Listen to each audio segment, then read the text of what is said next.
Hello, everybody. What is going on? I am Bucks Football, the #1 Buccaneers fan page on Instagram. Make sure you follow that. I'm sure if you're already watching this YouTube video, I'm sure you already are. So that's great. Thank you so much. Keep following. Keep supporting. I love all my followers. It's so important to me for you guys to keep supporting, keep liking, keep commenting, all that awesome stuff. Thank you so much. Today on the YouTube channel, we are going to discuss a rumor and preview the Raiders game. Now, I will give you my prediction at the end of the video for the Raiders game. That's an exclusive here on YouTube. People that have not watched the YouTube video will get the prediction on Friday, as normal. So, first off, I want to look at this rumor. Now, the rumor is that the Buccaneers are looking to add a veteran wide receiver to the mix. And they're looking to trade either cornerbacks Alshon Werner or Jonathan Banks, or they're looking to give up draft picks. I prefer to give up either Werner or Banks. Draft picks to me, draft picks are very valuable, especially in this league. So I prefer that, especially with Werner's contract and Jonathan Banks. He's gonna leave anyway. It would be nice to get something for him. But the two names that are it's interesting. The two names that are out there are wide receiver Torrey Smith from the San Francisco 49ers that has been with trade rumors since I believe Monday. I'm pretty sure it's been Monday. And he's been linked to multiple teams, the Eagles, a couple other teams, but now they're saying the Bucks could be in that mix, and the Chicago Bears for wide receiver Alshon Jeffrey. Now that would be huge.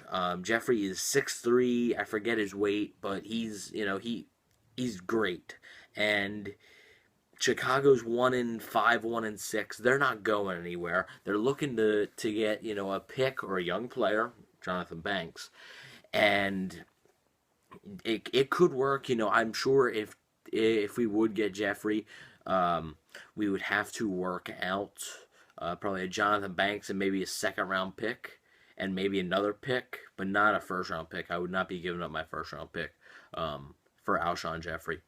The other risk with Jeffrey is that he's a free agent at the end of this season. So basically, what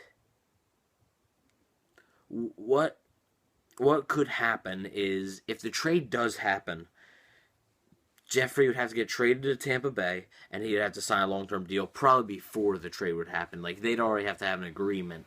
Tampa Bay would not want to do the trade, not knowing if he's going to be a Buck next season. So, yeah, I think it's unlikely. I believe Jeffrey's unlikely. I think Torrey Smith's more likely. But at the end of the day, I don't see the Buccaneers making any moves. I think this is... I do believe they have interest in wide receivers, and they may have called the Bears, they may have called the 49ers already, but they may have called the Cleveland Browns about possibly Terrell Pryor. That's another name that's, I think, has been popping up, and I would actually enjoy. Terrell Pryor's great size, great speed. He can really catch the ball. That would be a great option. I just don't see the Buccaneers making any moves at this point in the season. They're not a Super Bowl team. So they're not. We all know. Let's be realistic here. They're not going to the Super Bowl this season. It's just not the year. They still have too many holes.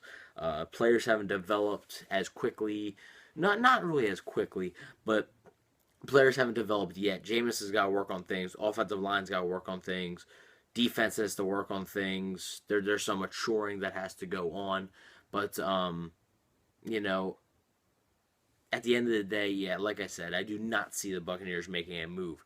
Now, previewing the Oakland game. Okay, Oakland is 5-2. Let me just fix something here real fast. Sorry about that, guys. Oakland is 5-2, and they have. It's been impressive to me. I expected them to be a good team this year, but they've really exceeded my expectations. But honestly, I mean, they beat the Saints week 1. They just beat the Jaguars. They've beaten the Chargers, but they lost to the Chiefs. They lost to the Chiefs and they lost to the Falcons, We beat the Falcons. We play the Chiefs later this year, but I don't really believe in all that. Well, we beat this team and they lost, so we're better. I don't believe in all that. Derek Carr is somebody they gotta watch out for. He's gonna be throwing the ball. He's a great quarterback. He's gonna continue to be a great quarterback in this league. They have to contain him. If they let him throw for 300 plus yards and 3 touchdowns and no picks, guess what? It's a loss, and I don't even think it's close if the Buccaneers defense allows that. Another name to watch out for is obviously on the receiving side. You know who's Carter going to throw it to? Amari Cooper. Amari Cooper has outstanding speed, jump, vertical, whatever you want to call it. He's the all around ideal wide receiver. He's already good. I think he'll be great next season. But honestly, a guy that some people are starting to talk about now because he's been getting hot, Michael Crabtree has been on fire lately, especially this season with Oakland. When he was with San Francisco, he was good for a little bit, but I don't think he was ever at this level that he's with now, that he's at now with Oakland. So I think we're gonna be fine maintaining Cooper. However, I don't. I don't know about Crabtree. Crabtree, it seems like always the second or third wide receiver comes to haunt us in these games. We always seem to shut down the first one, but the second or third always comes to haunt us. At running back, they have Latavius Murray. He's a good runner. He has coming off the injury. His first game back was versus Jacksonville. He ran hard, got 2 touchdowns. It's good. He's good. Their offensive line is good. So, Buccaneers defensive line is going to have to step up today. The only good news is that Robert Ayers and Clint McDonald were both back at practice today. That means that if they both play on Sunday, that will mean that the Buccaneers have all their defensive linemen healthy again. And that's a great thing. They may not be 100% healthy. I think McCoy probably will be. Noah Spence probably will be. But Clint McDonald, Robert Ayers, they're still going to be going. They might be on a pitch count, snap count, if you will. And, hopefully Ayers and McDonald play. If they practice today, it's looking good. We'll see if they practice tomorrow. If they practice tomorrow, I'd probably say they're pretty good chances. Both of them play. And that's huge. Running back Doug Martin did not play today. We're still expecting his return.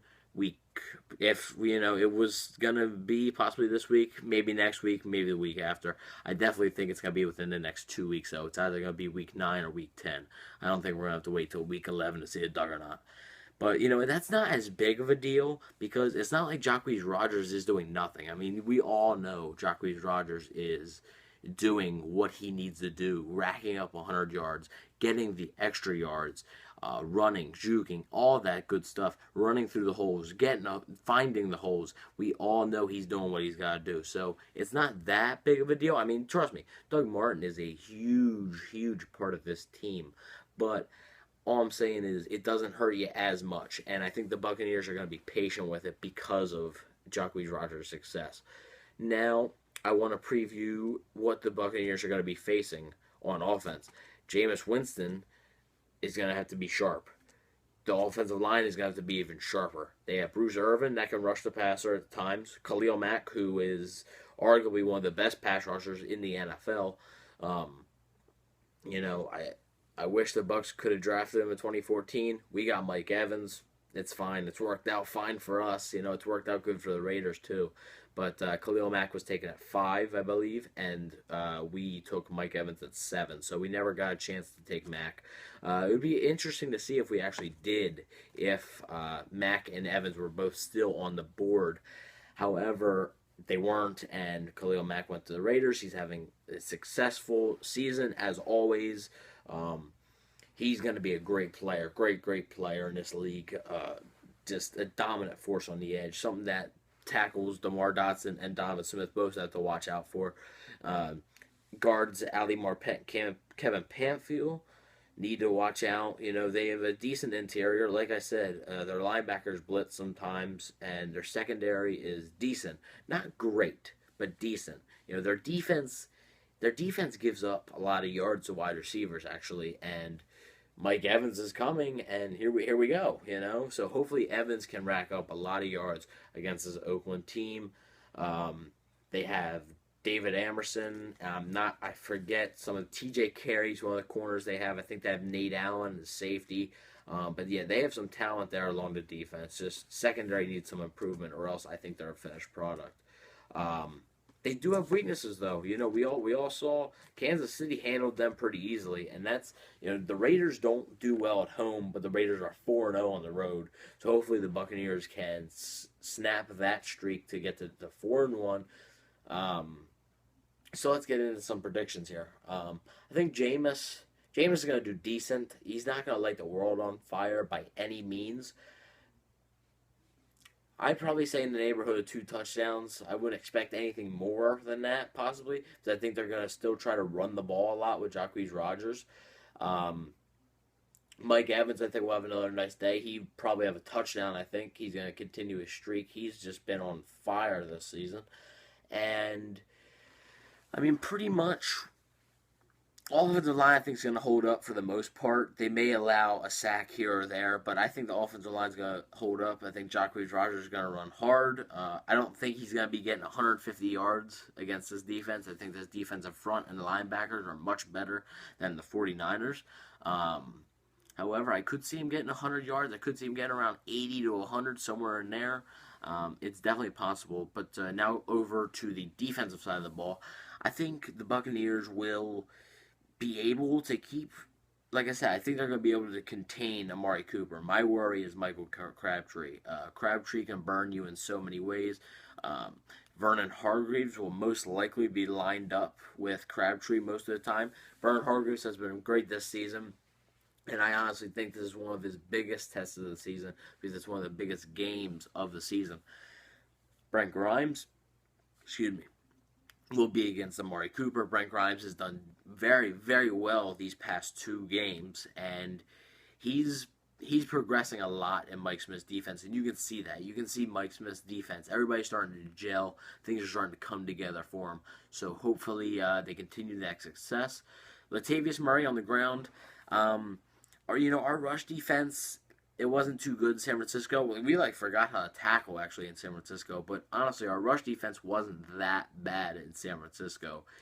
It was just we're missing so many parts along the defensive line, but now we're getting Clint McDonald, Robert Ayers back, Gerald McCoy healthier, Noah Spence healthier, Will Golson still there, Akeem Spence still there, Howard Jones still there, Quan, Levante, Darryl Smith are all still there. So I think we will be able to contain them on the run. Special teams, I think Roberto Aguayo will make all of his kicks. I don't think he'll miss one. If he does, it'll probably be like a long-range field goal, just like last week. I think this game it's important, but it's not a must-win game. It's not like if the Buccaneers lose this game, their season's over. That's not the case. If you lose this game, you're 3-4 against an Atlanta team that you've proven you can beat, and against an awful, awful Chicago team. That's another chance to go over 500. You win those 2 games. So it's not a must-win game. It will be nice to win, but it's going to be a tough game, and I'm predicting a Buccaneers loss by the score of 27-21. I believe it's going to be a very strong game from both sides, but I just believe the Raiders have a little bit more talent right now than the Buccaneers do. So I just wanted to thank everybody for tuning in with me tonight, listening to what I had to say, listening to the Oakland Raiders preview, and the rumor about us adding a veteran wide receiver. Hopefully, I will be able to get a video out on Friday. I plan to do it. I plan to do a Fun Fact Friday where I name my top 5 Buccaneers of all time this week. So let's hope for that, and possibly something in the works for Saturday. I'll announce that on Friday. But for now, please share, like, subscribe, comment, all that stuff. Please keep following on the Instagram page. Please follow my Twitter page at BucksFootball_. And last but not certainly not least, sorry about that, go Bucks.